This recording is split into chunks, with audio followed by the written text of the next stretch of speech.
What's going on, everybody? Welcome to episode 32 of the Halving Report. I am Brad Mines, your host. There's approximately 1,338 days left until the next Bitcoin halving. The price of Bitcoin is about $10,300 US or $13,500 for my Canadian listeners. We're at a very exciting time in the crypto space as everyone in the industry is predicting a massive bull run over the next coming year or two. Many great things are happening, and today we're going to dive into some of them with my special guest, Rob Loggia. This is Rob's second time on the show, and as a two-time presidential campaign worker for John McAfee, we probe him everything crypto and politics. Everybody, welcome Rob back to the show. Thanks for coming back onto the show. Really appreciate your time. How's things going? Oh, man, everything's been going well.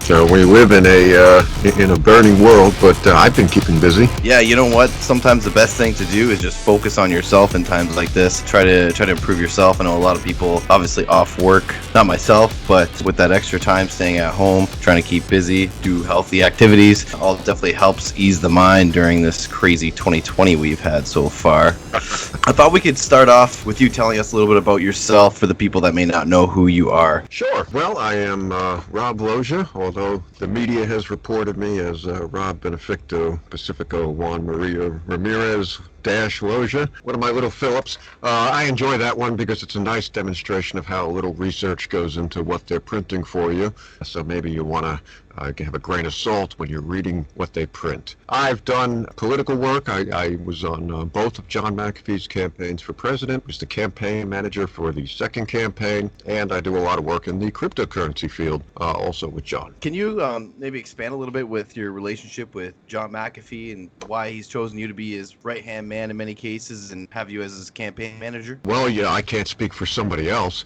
maybe because he has excellent judgment. You know, listen, we started working together on the campaign, and frankly, as an individual who has absolutely not a single person in government who represents me the way I think or what I want at all, period. I have no representation. So, hence my passion for putting somebody who would absolutely represent my interests and the way I think into office. This is a representative democracy, so that's what I was trying to do.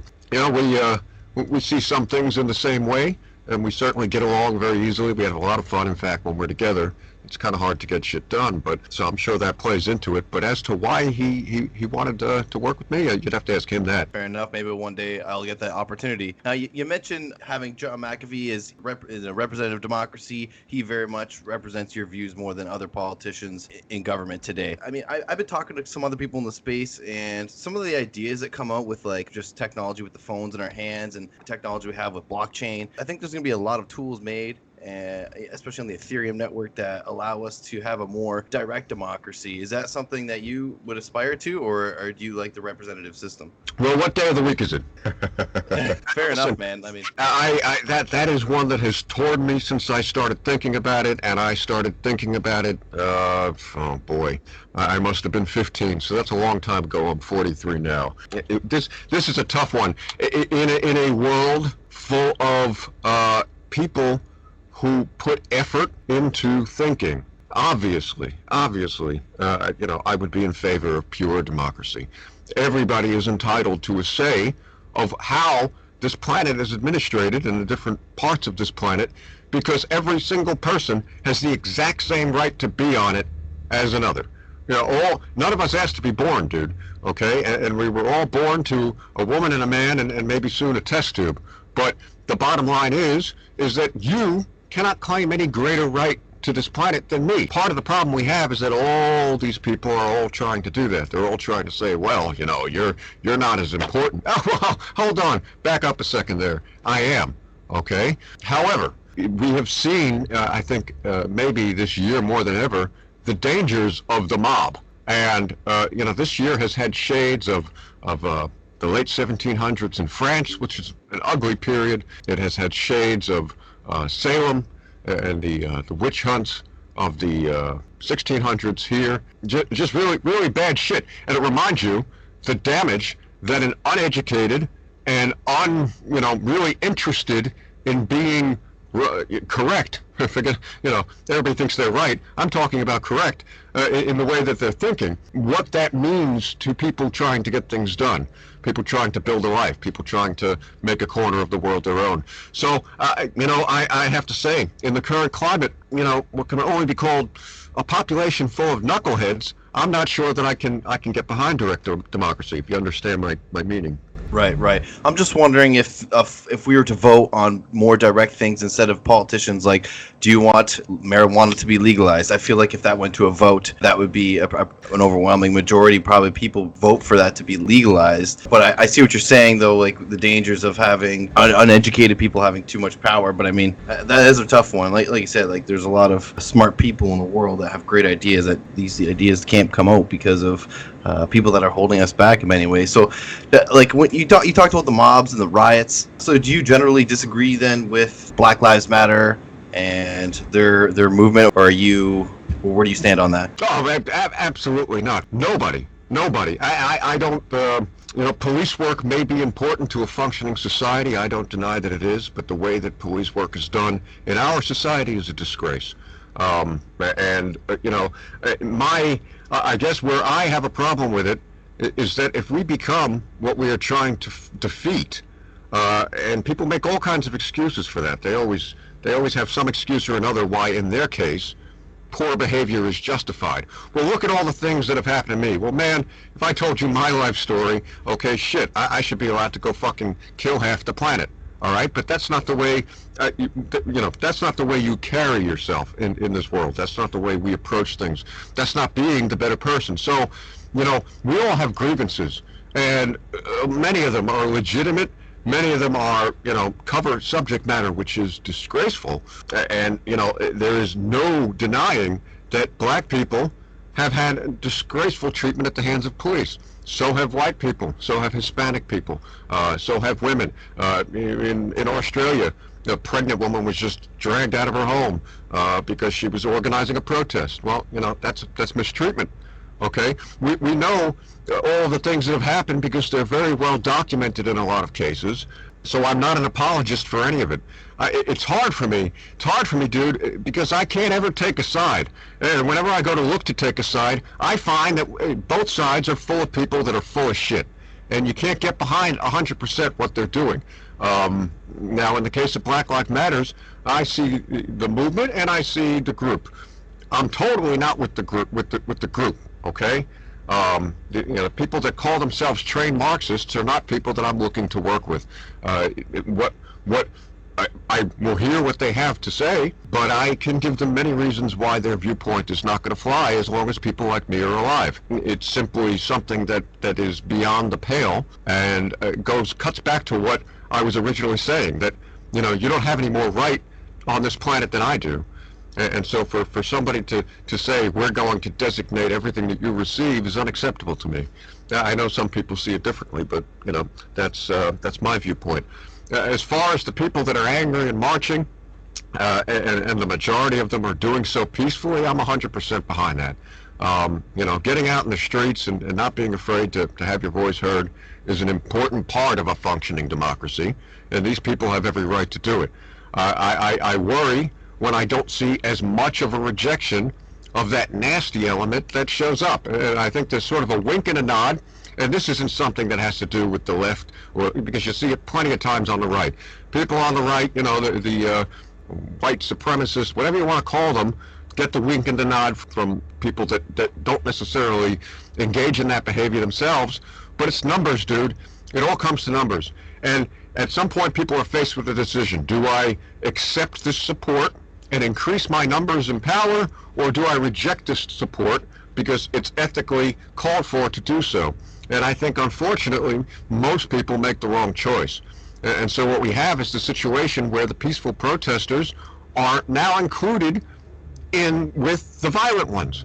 And they say, well, we're peaceful. Yeah, you're marching next to people that aren't, and you're not doing a damn thing about it. And when people bring it up, you start saying things like, well, they're angry. Listen, man, I'm fucking angry. You don't see me doing that.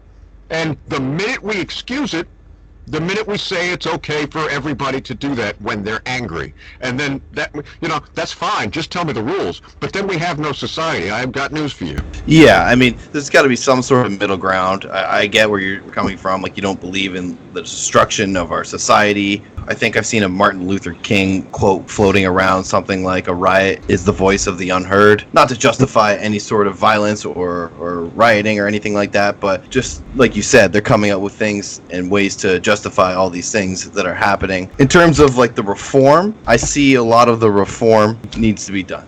And there's a systemic racism in America that a lot of people don't see. And I'm watching this just north of the border. And to me, it looks like things just keep escalating every time black man gets shot down in the street. Another riot erupts. And this happens all the time. And with more and more people having cameras on them all the time now, you're just going to see these things keep popping up.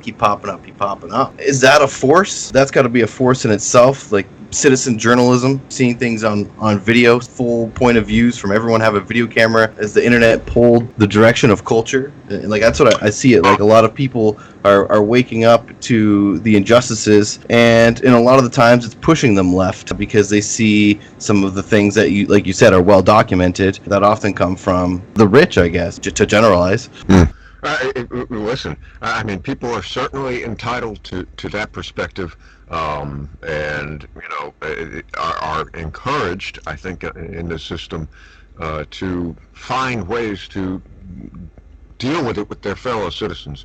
Calling for a civil war is not dealing with things with your fellow citizens, and I've seen plenty of that too. So it becomes curious as to, well, what does somebody want?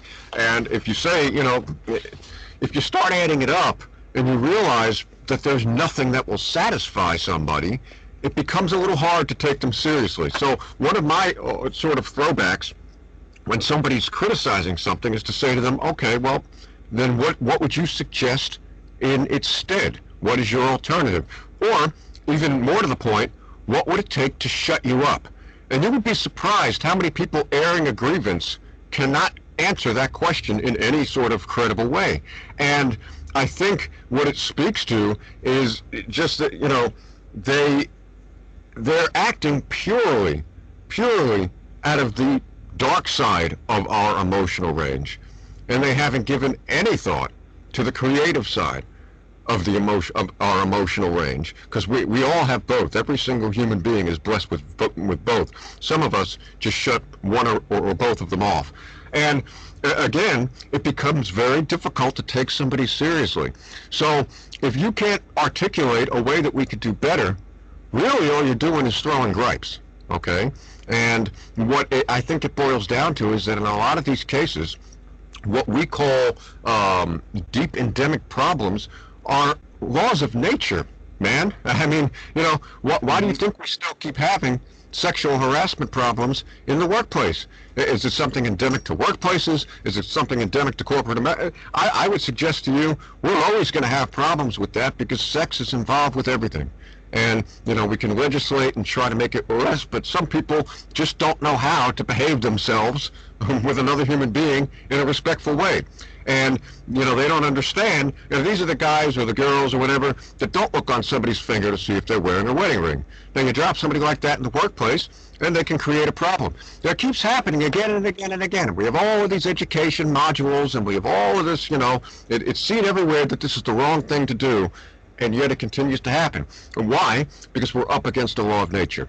The trouble with a lot of the complaints coming from the left is my belief. And so here's where you say, oh, well, the guy must be right-wing. Well, not really. I'm just pointing out that I think some of them you have to go all the way back to the beginning to understand. And you also have to understand that a lot of this wasn't set up. And people think that everybody, got together one day, everybody that was ever going to live, and wrote down how things should work. That's not what happened.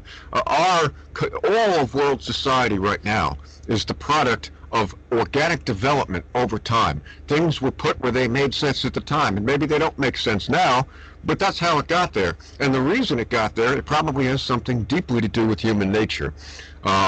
Something as simple as saying, well, if I'm born here and I'm standing in the field and you're standing in the field over there and you've got, your things, well, what's the basis of a society? It's a society saying you can't come over and take my things. And yet we have a large portion of people now who are saying, like, property rights are evil. I can't agree with that, because if we don't have property rights, what you're basically saying is every man for himself. And the ironic thing is that in a situation where it's every man for himself, a lot of the people who are putting forward this philosophy, in my opinion, wouldn't do very well. They do even worse than they do under this system, if you get my drift. I totally understand that, and that's one thing that being part of the Bitcoin community has changed my personal philosophy, is the law of nature, and seeing that there's always going to be some sort of injustices and unfairness. You can never achieve full equality. There's always going to be some sort of indifferences. We took that pretty deep. I want to kind of pivot into cryptocurrency. Yes, please. And listen, we have tie-overs. I did a show last night. I'll do a plug now. I host a show called Crypto Degenerates. It's on every Wednesday at 9 on YouTube. And one of the articles that we covered on there was Bermuda doing a stimulus now in the form of a token. And that token obviously is going to have certain restrictions. It'll only be valid in their economy.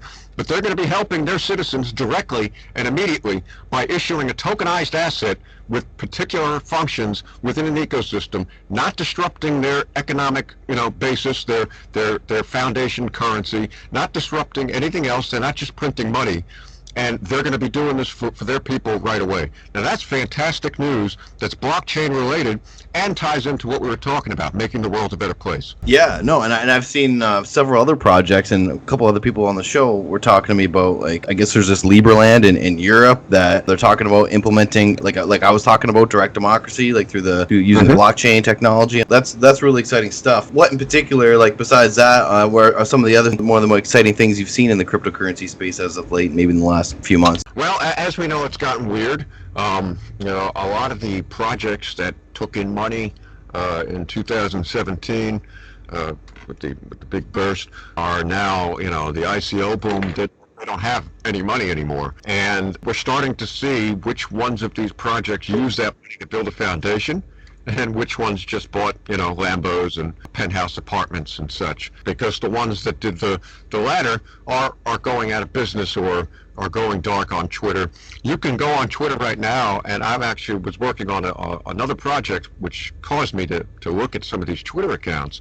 And you'd be amazed at how many of these projects, which are ranked and traded, that's the best part. These are ranked on CoinMarketCap and CoinGecko and traded actively on exchanges. And the Twitter for the project has completely gone dark. There's nobody manning the fort. So I think we're going to see more of that, even as we see our next big gold rush, which is the decentralized finance, which has been roaring like a wildfire lately. Well, a lot of people are going to get hurt there, but a lot of people are also going to get made. So we'll see how that plays out. I think it will be similar. Can I probe you a little bit more about decentralized finance, and if you partake, and just even explain that for people and what that means? You're not really talking to an investor in the traditional sense. My preference when I'm investing money, in other words, I'm taking money and I'm saying, I want to grow this amount. I prefer to invest it in people rather than assets. So you might find me investing in something like a small business to sort of give somebody a shot, but I don't really do a lot of cryptocurrency investment. I have assets, but those assets are in many cases held because I want to use a project when it's ready, or I want to help a project succeed, so I'm going to keep some capital in their market cap. Reasons like that. Or I also do a lot of work and I get paid in cryptocurrency, so my assets also represent stuff that I brought on in exchange, consideration for labor. I'm not a big investment guy, so I don't participate in decentralized finance. Investing in assets where you're far removed from the people who are going to make it successful or not is just, to me, a step above gambling. Other people see it differently, and I'm not saying anything against somebody's particular outlook on investing. That's just my perspective. Now, I saw McAfee talking about Ghost Token, and I guess it's being integrated into BitFi, the wallet we use, and I thought I saw you maybe talking about it, or maybe retweeting something about it. Wondering if you could, if you're knowledgeable about this token, tell us what it is. Well, listen, Ghost is a great concept. It was designed to be a privacy coin, and more importantly, with attention put on the ecosystem and getting people to use it. John actually left the project recently, and the reason behind it is essentially not enough focus on the second half of what I was just talking about. So they have a good working platform for private transactions. That's great. Now, really, the second part needs to be done, and that is getting people to use the damn thing. Just throwing it over the wall is not sufficient. We have plenty of privacy coins. If that was our only criteria, we could have just picked any of the others and use those. So one of the things you're going to see is, a sort of concerted effort by John to meet those goals, either with the cooperation of that community or without it, because those are the goals that are important to him. We need a functioning ecosystem that allows private transactions in a way that's basically as easy as using cash and as ubiquitous. And that's what John has been working on. The Ghost project he started with a fellow named Josh. Unfortunately, the partnership did not work out. As happens with people sometimes, they saw things in the future of the project very differently. So things are a little stalled at the moment, but John has not changed any of his goals, and I've spoken with him about it recently, and his goals are very clear. He wants a functioning private ecosystem with a stable exchange medium, so that's a stable coin, and he wants it where it's not just something that's an asset that people trade, hoping it'll go up or down.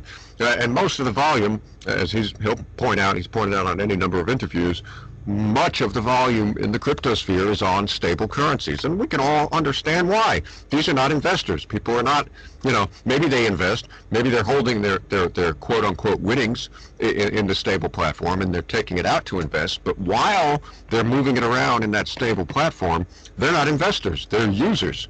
And users are much more interesting to me than investors. One of my questions I was going to ask you is what makes Ghost Token different from other privacy coins? So you're saying that there wasn't really enough of a difference, and that's why John decided to leave the project? Correct, yeah. The plan was for there to be a big difference, and they came screaming out of the gates on that plan. One of the first announcements by the project was that vending machines in Hong Kong, in Disneyland Hong Kong, and all across Hong Kong were all going to accept Ghost right at their machine. Bingo. And using an app that people are already accustomed to using in that locality. Now, that's the type of thing that people like me signed up for. And I was looking forward to a day when that same announcement would be made about parts of the United States or parts of Canada or other parts of the world where, I might actually be able to use it. Unfortunately, yeah, it does seem that shortly after the launch, some of the project really began to back away, and this sort of lethargy kicked in. Well, lethargy, you have a functioning product, half of one anyway, because it doesn't have that stable element, but really, how does that differentiate it from any other privacy coin that exists? Just as you said, there is no differentiation. Our differentiation, should be, as a user of Ghost, that I can say, well, you can try and spend your Monero, but good luck with that, but I can spend my Ghost in any number of places.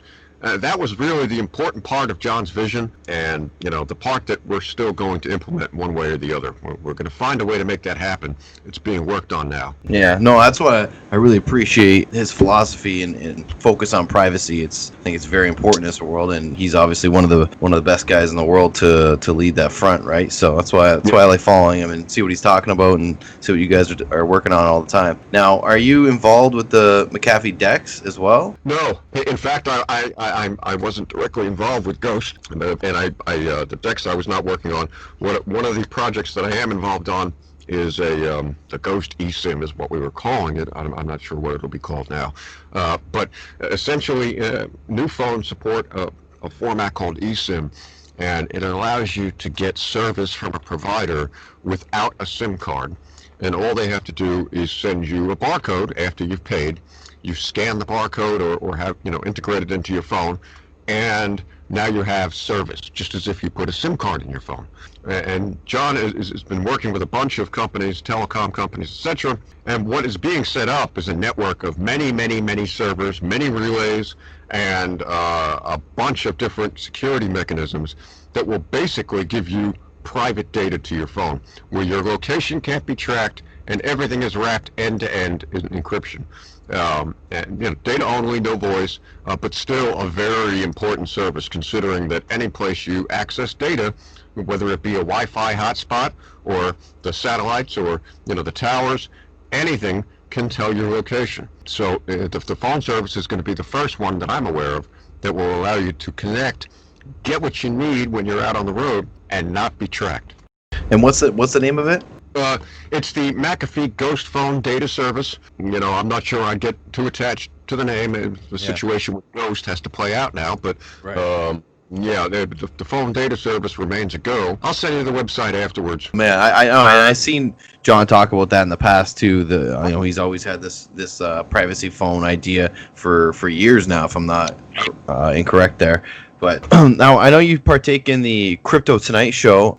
For the viewers maybe not seen the show, what are some of the things you guys like to discuss, or what is that show about? Well, it's a little confusing. That's actually the name of the channel that the show goes into, and also another show that my co-host does on that channel. So there's the Crypto Tonight channel and the Crypto Tonight show. I'm not really involved with that.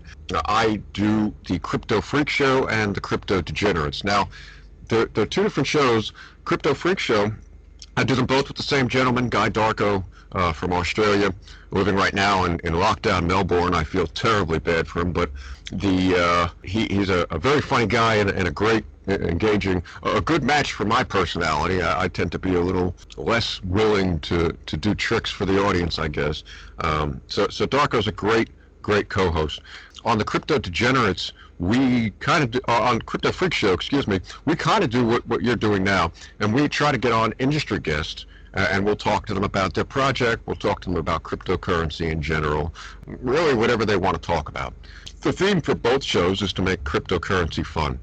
On the Crypto Degenerates, it is just Darko and I, and we do this one every week, so it's not dependent on guests, it's a regular schedule, and we discuss the latest headlines in the cryptocurrency industry and try to make sense of it all for the viewers, while again having a little bit of fun.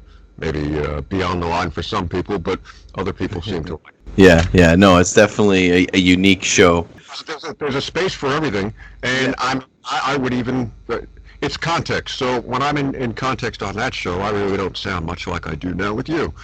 So we can do different things at different times, and we have fun with it. I enjoy the format. Really, doing a show was not on my list of things to do. I've got plenty to do, and when he approached me with the idea, I'm like, well, okay, but only if it stays fun. And if it's not fun, I ain't gonna fucking do it, because I don't need the extra work, and I'm not trying to be a star. But we do have a good time, so I'll keep doing it for now. Yeah, no, it's definitely a fun show to throw on. Just this is kind of wrapping it up here now, Rob. It's open mic if you have any questions for me or any final statements, or if not, maybe just let us know where to follow you. Yeah, well, listen, one question for you. How's the show going? I know you've had it for a while. There was the Halving Report, and then the Halving came. Are you still calling yourself that? Well, yeah, no. So I predict that the Bitcoin halving will always have a big marketing effect every 4 years. So I'm ahead of the curve by focusing on the halving. I know everyone in the space focuses on the halving, but a lot of people outside that are just purely investors into Bitcoin and not really deep into the philosophy, I guess.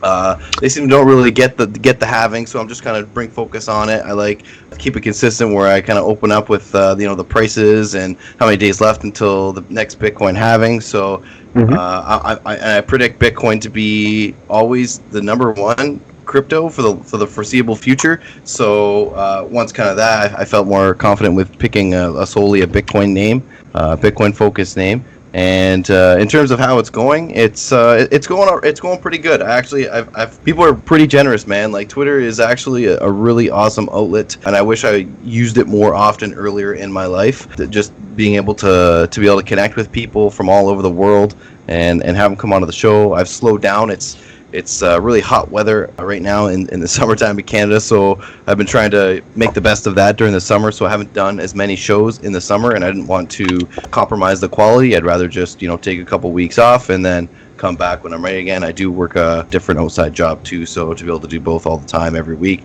is a lot of work, but I have a lot of fun. Like being able to have you on, pick your brain about politics and crypto is super fun to me. So it's something I enjoy, and like you, like I'm not expecting to be the next Joe Rogan or whatever, but it's fun for me, and I think it's a trend that's continuing. A lot of people are just having their own podcasts. Maybe the future includes everyone having their own podcast. I don't know, but it's a growing fad. It's fun. The old model used to be that one thing made it big and that everybody followed that.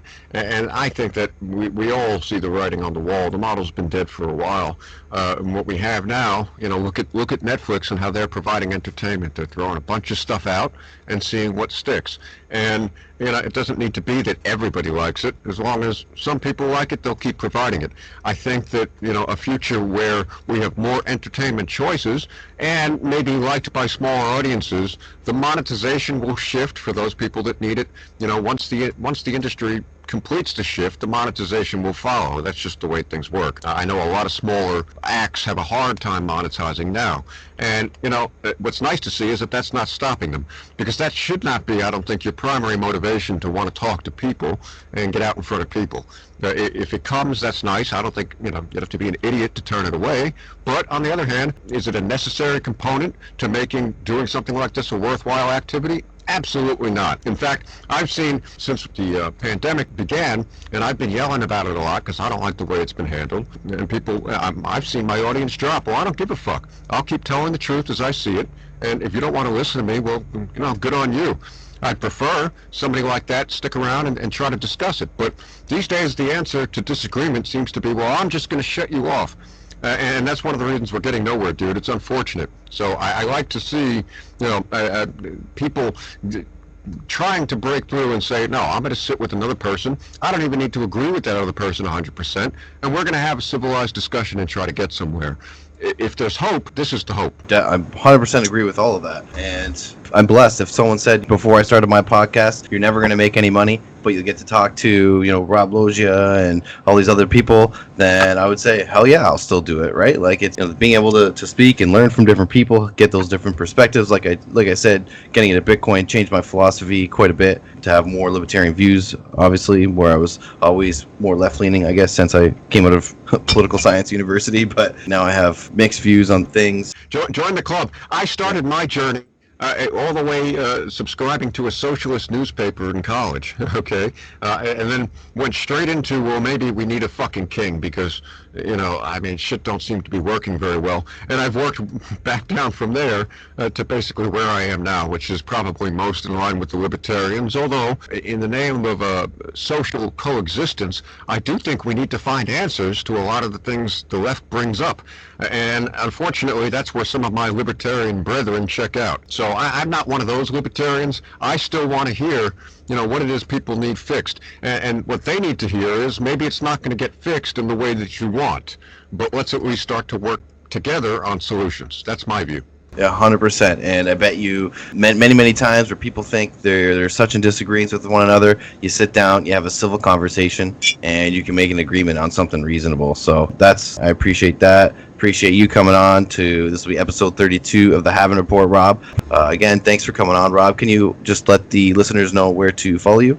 Yeah, you can follow me, Loggia on Fire on Twitter. I also publish Loggia on Fire magazine. That's LoggiaOnFire.com. We've got a new advice column by John McAfee.